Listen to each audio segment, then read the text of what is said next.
Voltamos, o que dá certo.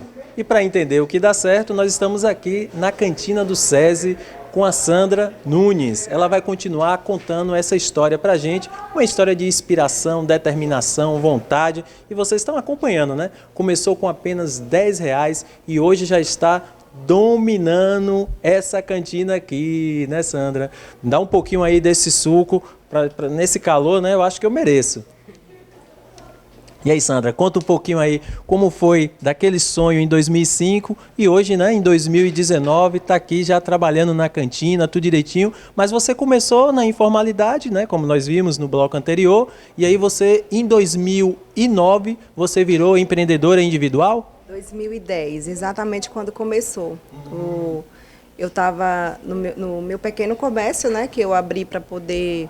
justamente para poder conseguir o alvará de funcionamento, o alvará de sanitário, né?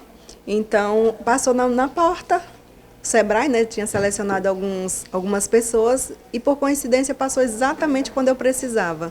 Foi então foi o dia que a gente formalizou nossa empresa.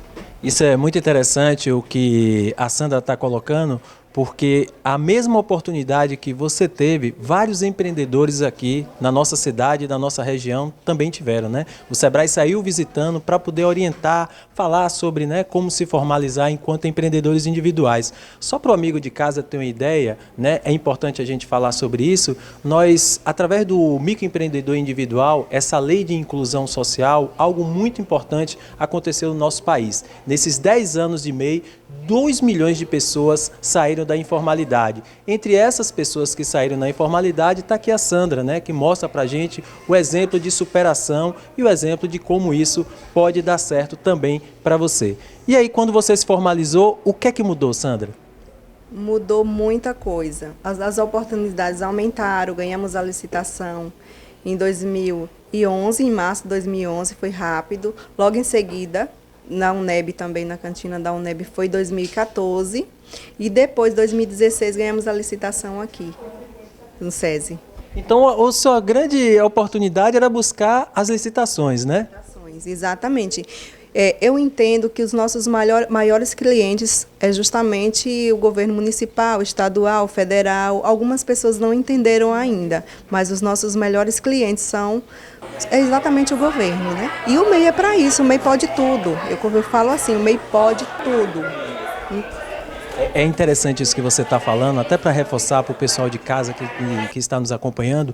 A maioria das pessoas, Sandra, não pensam assim como você está dizendo, né? Todo mundo acha que licitação é um jogo de cartas marcadas, enfim, né? Pode até ter alguns problemas como esse. Mas o exemplo que você traz é que uma empreendedora individual também pode ter essa oportunidade. Então, ela participou de treinamentos, né? Na verdade, ela participou de cursos pelo Sebrae para que ela pudesse participar dos certames municipais. E aí tem conseguido, não só municipal, estadual, federal, a coisa está crescendo. Está crescendo, vai crescer. Agora, o ano que vem, certamente vai virar o quê? Uma micro, né? Uma microempresa. Esse é o nosso caminho. Olha só, em tão pouco tempo você deixa a informalidade, vira microempreendedor individual e ano que vem, né, vai ser uma microempresária. Exatamente. E, na verdade, eu não via obstáculos. Eu acho que o obstáculo é a gente mesmo que coloca. Quando você levanta de manhã e tem um objetivo, você tem um caminho a seguir. Então, a gente só precisa ter foco. Se você olha um edital, olha ali que tudo aquilo ali é complicado, tem que correr atrás, para você conseguir um documento tem que vir outros para poder anexar. Então, você não tem que pensar nisso. As dificuldades vão vir, sim. Tudo que a gente faz na vida tem dificuldades. Então, assim, a nossa família acontece muitos problemas, a gente não consegue resolver em casa. Então, assim, uma empresa do mesmo jeito. Acho que tudo tem solução, tudo tem um jeito. Mas me diz uma coisa, Sandra, apesar de toda essa história, vamos falar aqui bem particular para quem está nos assistindo ali. Teve algum momento que você pensou em desistir? Teve um momento que você disse, olha, isso aqui está muito complicado para mim? Não. Nunca teve nenhum momento que eu pensei em desistir. Nos momentos mais difíceis para a gente foi quando teve greves federais.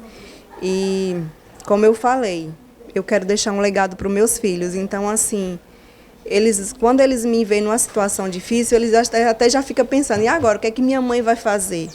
Um momento difícil como aquele ali só me deu mais um impulso para ir adiante. Começamos a entregar salgados.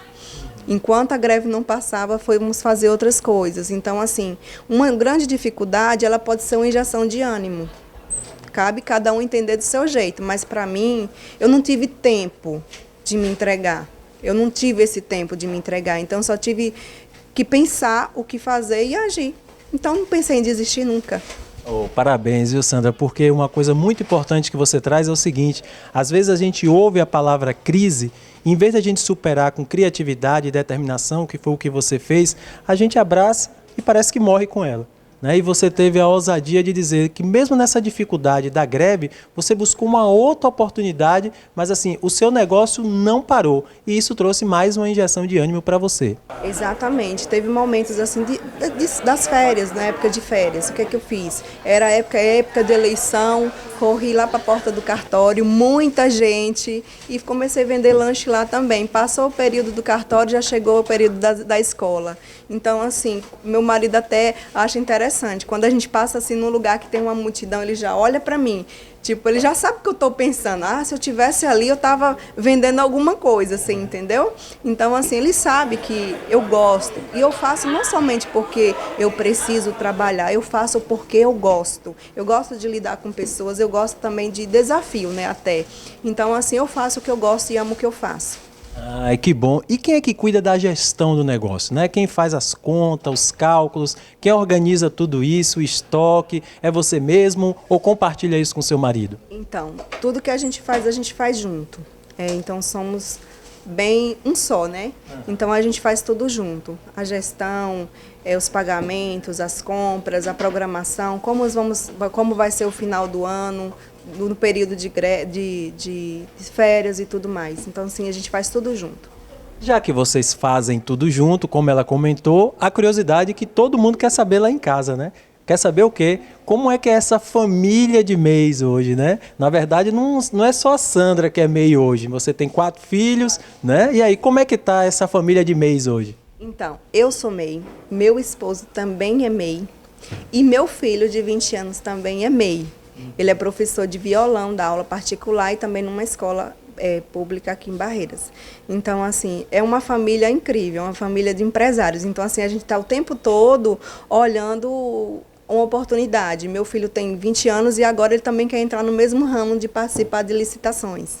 Ontem mesmo ele ficou o tempo todo lá comigo, lá em casa. Abrimos o portal para poder ele entender e estou ensinando para ele. Então, é o caminho. E outro detalhe, você veio de família de empresários? Seu pai ou sua mãe eram empreendedores? Interessante você falar isso. Eu acho que a minha mãe é a maior empreendedora na vida. Ela é empreendedora de 3 filhas, soube criar. Então, ela é uma grande empresária. Ela soube criar 3 filhas. Não tinha empresários na nossa família. A não ser o meu avô, que ele tinha açougue, essas coisas assim. Então, acabei aprendendo algumas coisas com ele, mas o que me levou a ter algumas atitudes, ser forte diante das dificuldades, foi exatamente a minha mãe. Ela é meu maior exemplo, é a minha mãe, a maior empreendedora que eu já conheci. Isso é muito interessante porque a maioria das famílias, né, principalmente famílias humildes, não tem o pai ou às vezes a mãe como empresários ou empreendedor, ou não vieram de famílias empreendedoras, mas no entanto, diante das adversidades da vida, aprenderam como lidar, né, com essas dificuldades e com superação e muita criatividade, que é o caso da Sandra. A gente vai agora para um rápido intervalo, né? Nós vamos agora voltar para o último bloco em que a Sandra vai dar a receita, né? Afinal, todo mundo quer saber, além de tudo que ela colocou aqui, vamos misturar tudo para saber o que dá certo.